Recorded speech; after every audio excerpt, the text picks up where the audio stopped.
지금부터 수업을 시작하도록 하겠습니다. 이번 시간에는 건축물에 화재가 있을 때 어떠한 영향을 미치는지 사례에 대해서 좀 살펴보고, 그 다음에 화재가 일어났을 때 구조물을 이루는 구조 부재의 어떤 특성들이 여러 가지 있는데 특성 변화를 살펴보고, 마지막으로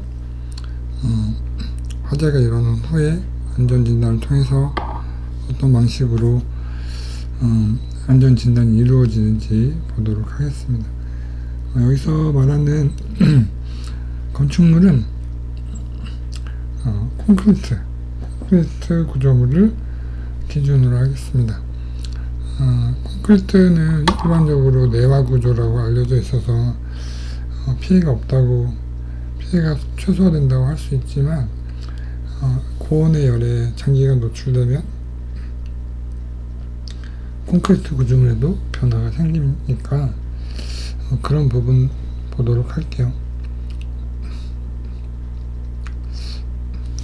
일반적으로 화재라고 하면 원인을 먼저 분석을 하죠. 그래서 보통 보게 되면 전기 합선이나 아니면 담배불, 실화죠, 방화, 이런 것들이 주를 이루고 있는데, 대부분 방화가 아닌 이상 대부분의 화재는 전기 합선이 한 40% 정도 되고, 방화 같은 것도 이제 요즘 종종 일어나는데 방화의 경우도 한 10% 이상, 사회 문제 때문에 10% 이상 이루어지고 있고, 담배불 같은 경우는 실화로 산림의 피해가 일어나는 경우가 있겠죠. 산불 같은 것들이 담배불로 시작되고 집 안에서도 담배를 피우다가 이제 불이 화재를 나는 경우를 볼 수가 있습니다. 화재가 일어났을 때 가장 큰 피해라고 할 수 있는 것은 사람이 다치거나 죽는 경우를 사망하거나 사고를 당하거나 하는 것들이 가장 큰 인명피해, 가장 큰 피해라고 할 수가 있고, 일단 건물이 화재가 나면 사용하는 데 있어서 안전한지 그렇지 않은지 확인을 해야 돼요. 그래서 사용할 수 없다면 건물을 파괴하고, 사용할 수 있다면 진단을 통해서 보수, 보강을 통해서 경제적 손실을 최소화하는 게 중요한데, 화재 때문에 경제적 손실을 입을 수밖에 없죠. 최근에 이랜드 물류창고 화재가 났을 때 보면, 거기는 이제 창고라서 구조물의 피해는 크게 거의 부쉈지만 그 경제적 손실보다는 그 안에 또 물류들의 손실이 더 큰 걸로 나타나고 있죠. 그래서 우리 2014년 기준으로 국내 대형이라고 할 수 있는 화재 피해 사례를 이렇게 표로 나타냈습니다. 공장, 호텔, 시민회관, 그 다음에 정신과 병원, 기술학원, 호프집, 지하철, 이렇게 보게 되면 사망이 굉장히 큰 걸 알 수가 있어요. 보게 되면 여기 뭐가 있냐면 호텔이죠. 호텔과 지하철이 사망 인원과 사상자가 굉장히 큰 걸 알 수가 있어요. 그래서 이건 굉장히 옛날 얘기인데, 호텔이 LPG로 호텔이 거의 크게 손상이 돼서 지금은 없어졌지만 그때 사용하던 난방용 LPG가 폭발하면서 163명이라는 큰 사상자를 낸 화재라고 볼 수가 있습니다. 그 다음에 이제 대구 지하철 사건, 여러분들을 어렸을 때를 기억할지 모르겠지만 굉장히 큰 사고였어요.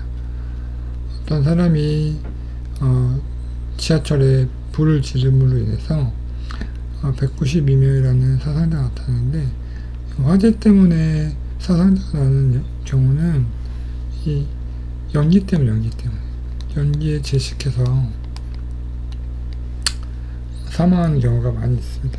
지하철 같은 경우 지하철에 불이 나니까 지하철을 빠져나오는 그 역, 플랫폼, 그 다음에 역사에 연기가 가득 차면서 이제 화재가 크게 난 경우를 볼 수가 있습니다.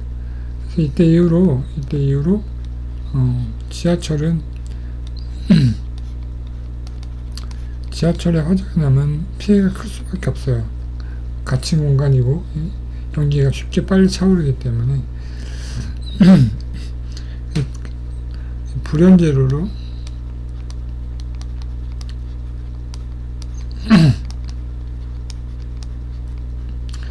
이때부터 모든 지하철은 불연재료로 시트나 이런 재료들을 만들고 있어요. 그때 사고 이후로. 그 다음에 이제 가장 최근에 일어난 게 경기도 이천 물류센터. 이건 이제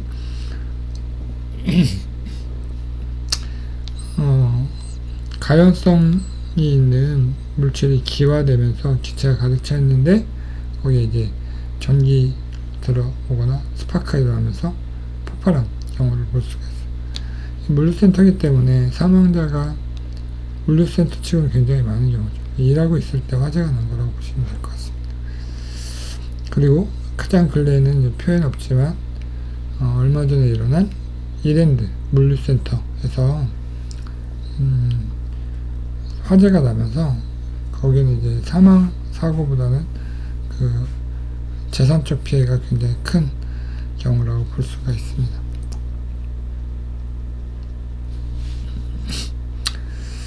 우리가 일반적으로 콘크리트 구조물에 대한 피해 사례를 볼 건데, 콘크리트 구조물은 기본적으로 내화 구조예요. 내화 구조. 불에 강하다는 거죠.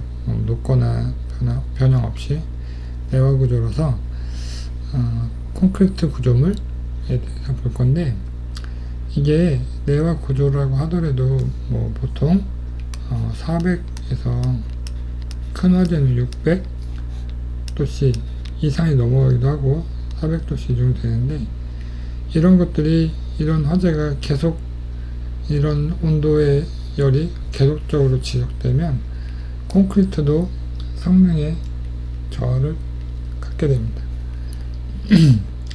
강도, 콘크리트 재료의 강도랑 탄성계수가 떨어집니다. 강도가 떨어진다는 것은 콘크리트 내부에 있는 수분이나 이런 것들로 인해서 강도가 저하되고, 탄성계수는 변형했을 때 원래로 돌아온 성질이죠. 그래서 탄성계수도 떨어집니다.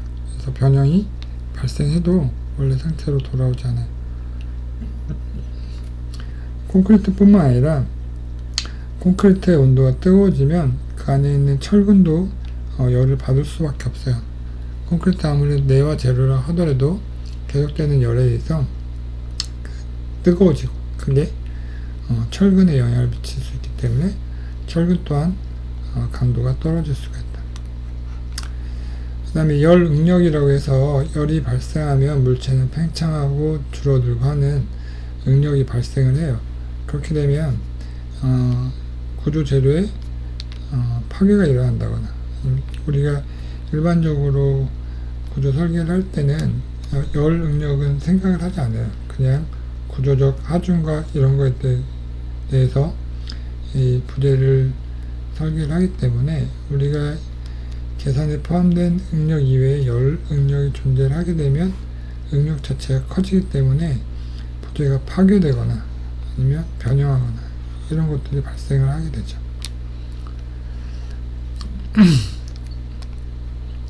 그리고 화재 시 가장 콘크리트에 큰 영향을 미치는 것은 콘크리트의 중성화가 빠르게 진행됩니다. 빠르게. 콘크리트의 중성화는 콘크리트 외부에 있는 이산화탄소와 그 다음에 물, 그 다음에 여러가지 오염 물질이 콘크리트 안으로 들어갔을 때 콘크리트 내부에서 강도나 성능이 저하되는 걸 얘기하는데, 근데 화재가 나면 이산화탄소가 굉장히 많이 발생하고 매연 이런 것 때문에 안 좋은 공기 중에 안 좋은 그런 물질들이 있고, 이런 것들이 이제 콘크리트 안으로 들어감으로 인해서 콘크리트 중성화가 빠르게 진행되는, 일반적인 경우보다 빠르게 진행되는 것들이 가장 큰 피해라고 볼 수가 있습니다.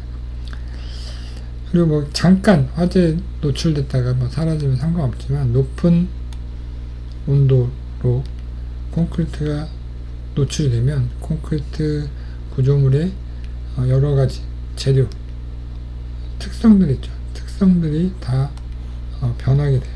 우리가 예상되는 특성, 그러니까 콘크리트 설계할 때는 하중, 그 다음에 변형, 이런 것들에 대해서 재료의 특성들을 고려해서 이 정도의 하중을 받을 수 있겠다고 설계를 하게 되는데, 그런 화재가 일어나서 콘크리트 구조물이 높은 온도에 장시간 노출되면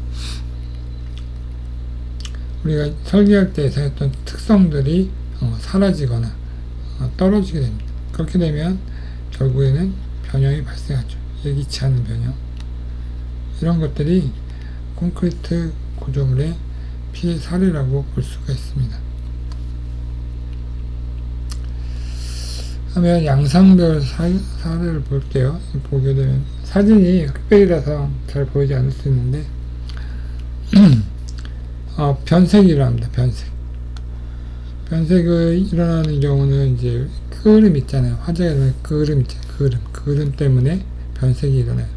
그래서 온도에 따라서 변색이 일어나는 경우가 있고, 그리고 이때는 변색 상태가 어떤지를 파악을 하는 거죠. 변색이 심하면 그만큼 오래 화재에 노출됐다라고 볼 수가 있고, 그런 시간들을 확인할 수 있는 그런 사진이라고 보시면 될 것 같습니다. 콘크리트의 폭렬은 뭐냐면, 콘크리트 있으면 안에 공기층이 있어요. 공기층이 있고, 이 콘크리트가 오래되지 않은 경우에는 뭐 수증기 같은 것도 있을 수 있고, 또 사용 환경에 따라서 습기가 많으면 내부에 수증기층이 이렇게 갇혀 있는 경우가 있어요. 공기층이나. 가열하게 되면 갇혀 있는 공극이나 수증기들이 팽창을 해요. 고체가 액체가 기체가 되면서, 기체도 열을 받으면 기체 부피가 팽창을 하죠. 팽창을 하면은 콘크리트가 강도를 버티고 있다가 팽창압이 너무 커지면 콘크리트가 폭발하는 듯이 깨지면서 이렇게 기체가 밖으로 나오게 되는 거죠. 깨지면서. 그래서 이렇게 되면은 폭렬이 나면 이 구조체가 손상이 돼요. 손상이 되면 당연히 단면적이 좁아지니까 강도가 떨어지겠죠. 폭렬은 이렇게 부분이 떨어져 나는 경우도 있지만, 고강도 콘크리트 같은 경우에는 압축 실험을 보게 되면 이렇게 압축력을 가하면 얘가 폭발하듯이 이렇게 파괴가 돼요. 마찬가지로 이 내부의 고강도 콘크리트 내부에 있는 기체에 열을 가하게 되면, 이 열이 지속되면 콘크리트 강도가 좋기 때문에 어느 정도 버텨주는데, 이 압력이 점점 커지게 되면 터집니다. 공기 압력이 크다는 거는 여러분 잘 알고 있듯이 압력밥솥 같은 경우도 우리가 압력을 가해서 밥을 빨리 짓는 거잖아요. 마찬가지로 고온 가열에 의해서 폭파되는 경우가 있어요. 이게 폭렬이라고 하고, 재료의 강도를 떨어뜨린다. 그 다음에 이제 균열이 발생되는 경우가 있어요. 균열이 보이는 경우가 있죠. 균열은 우리가 일반적으로 많이 볼 수가 있어요. 그런데 이제 화재가 일어나면 균열이 발생하는 경우가 있어요. 화재 때문에 발생하는 경우도 있고, 그 전에 작은 균열이 있지만 화재 때문에 균열이 커질 수도 있고, 그래서 그 다음에 이제 아까 얘기했듯이 부재에 발생하는 열 응력, 우리가 열 응력은 대부분 우리가 인장 응력을 평가를 해요. 부재 인장을 발생시키, 열을 받으면 부재가 팽창하니까 이 인장 응력은 균열로 발생될 수가 있죠. 그래서 보통 사용 시에 균열이 없다 하더라도 이 열에 화재에 오래 노출되면 이런 열 응력 때문에 균열이 발생할 수도 있어요. 균열이 발생하면 우리가 허용 균열 폭이 있어요.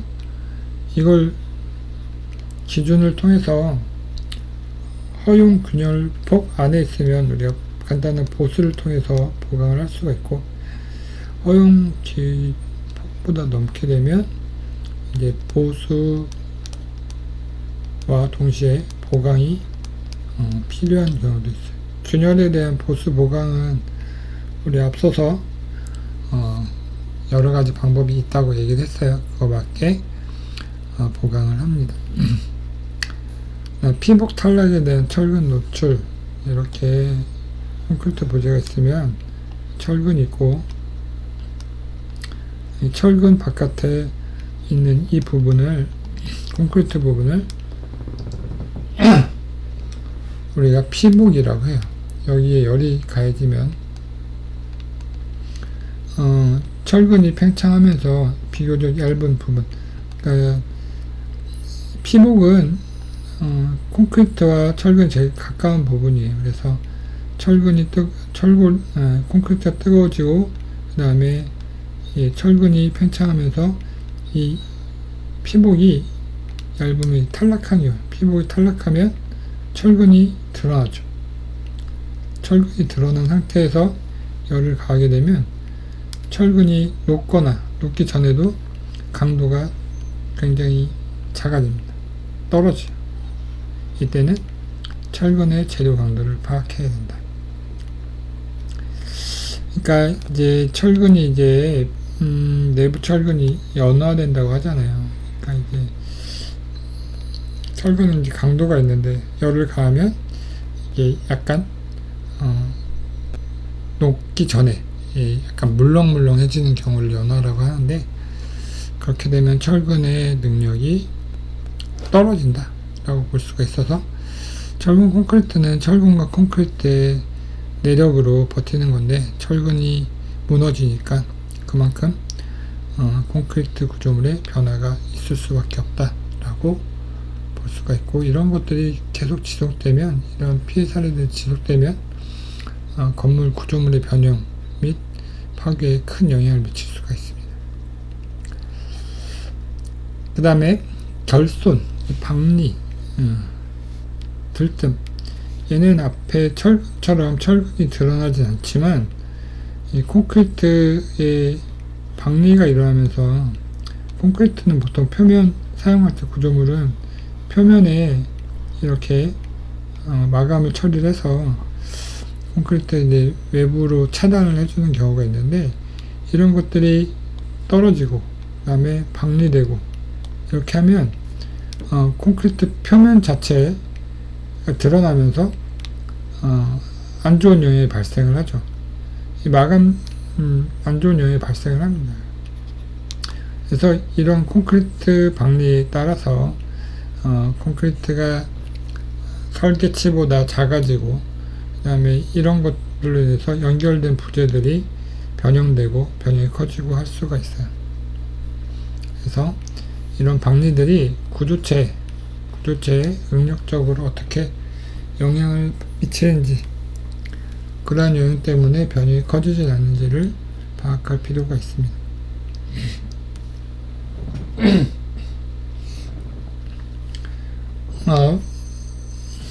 다음은 이제 마감재, 건물의 마감재라고 해서 건물 외벽이나 내벽에 이렇게 석고보드를 붙이거나 단열재를 붙이거나 외벽에 뭐 타일을 붙이거나 이렇게 마감을 하게 됩니다. 마감을 하게 되면, 마감재 같은 경우에는 이제 마감재를 붙이지 않고 접착제로 붙여, 고착제로 나는데 접착제로 에폭시 수지 같은 걸 사용하는 경우가 많이 있어요. 그 다음에 에폭시 열에 강하지만 고온의 열에 노출되면 접착력이 떨어져요. 접착력이 떨어지다 보니까 마감재가 떨어질 수밖에 없죠. 그래서 마감재 같은 경우에는 우리가 구조적으로는 영향을 크게 미치지 않기 때문에 마감재만 봤을 때는 피해가, 마감재의 경우 마감에 한해서는 피해가 적다라고 얘기할 수가 있습니다.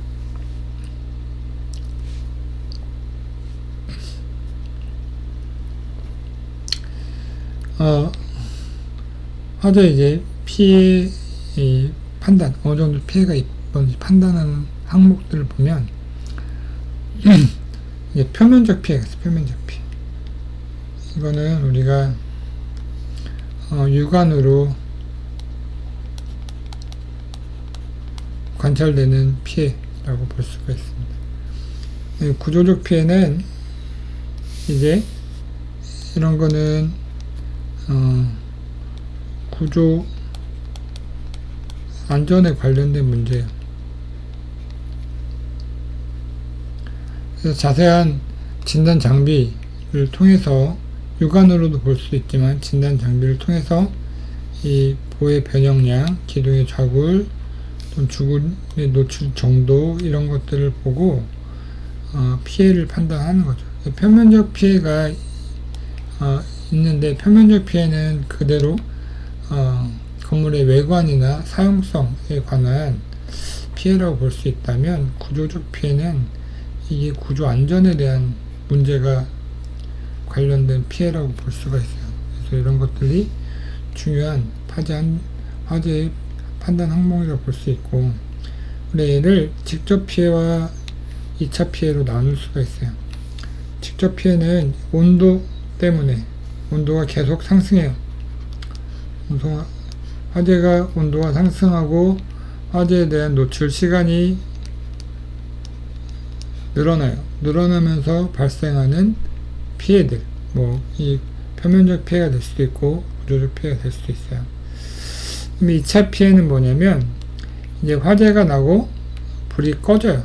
화재 온도도 떨어지고 화재가 완전히 진화가 됐어요. 진화가 됐는데 이게 부재가 열을 받으면 변형이 발생하고 응력이 있다고 했죠. 그러니까 부재를 가열하면 팽창하거나, 팽창하는 게 기본이에요. 팽창하기 때문에 부재도 변형이 일어나고, 이런 팽창을 하게 되는 원인, 그러니까 변형이 일어나려면, 팽창이라는 변형이 일어나려면 외부에서 응력이 있어야 변형이 일어나는데, 열 변형은 이 응력이 열 응력이 되기 때문에 부재 내부에 있는 응력, 그러니까 화재 때문에 발생하는 추가 응력, 열 응력 때문에 부재가 변형되고 파괴되고, 그 다음에 안전성 떨어지고 강도 떨어지고 이런 것들이 있을 수가 있어요. 앞에서 얘기했듯이 열 응력은 인장 변형을 발생시키기 때문에 콘크리트 구조물에서 인장은 피해야 될 부분인데, 이런 것들이 균열로 이어질 수 있고 그런 것들이 2차 피해가 될 수가 있습니다. 그래서 직접 피해가 적다 하더라도 2차 피해로 인해서 내부에 있는 열 에너지가 구조물에 영향을 미칠 수가 있습니다.